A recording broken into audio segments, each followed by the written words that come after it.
2023 yılın büdjetin proyektleri bağlı kontribusiya fondunun alışverişçilerin tutulmasının yol infrastruktura, sağlık korumak, üretim hem iş yerlerin kurmak bölümlerinden Urgulada Finans Bakanı işi yapan Tatyana Doycheva. Проект бюджета на 2023 год формировался с учетом реалий текущего времени, сложностей, возникающих практически во всех отраслях. 2023 yılda büdjet projekti yapıldı bakarak bugünkü günlerin durumuna, zorluklara, anılara peydalantılar her bir sferada, sosyal politikasında.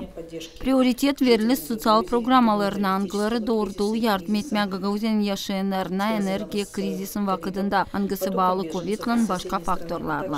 Finans Bakanı'nın haberlerine göre büdjete bakılı finanslar tutturma deni insanları kış zamanında 2022-2023 yıllarda lav gider 20 milyon lira için.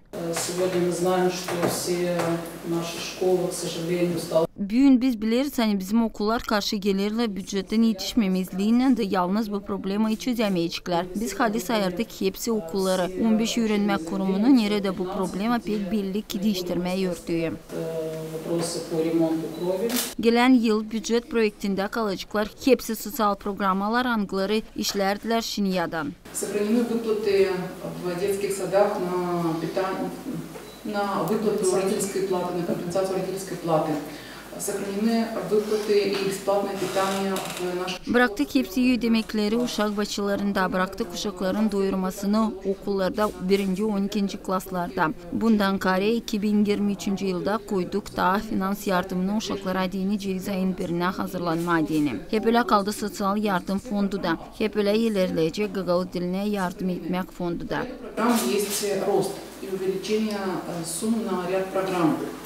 Bakanın komiteti hep öyle plana koydu bir kere finans yardımının uşağın doğmasına. Büyük ayın birinden ilk uşağı dini bu sayı kuracak 5.000 lira. İkinci adını 10.000 lira. Bundan kare analar babalar kabul edecekler yardımı devlet büdjetinden de.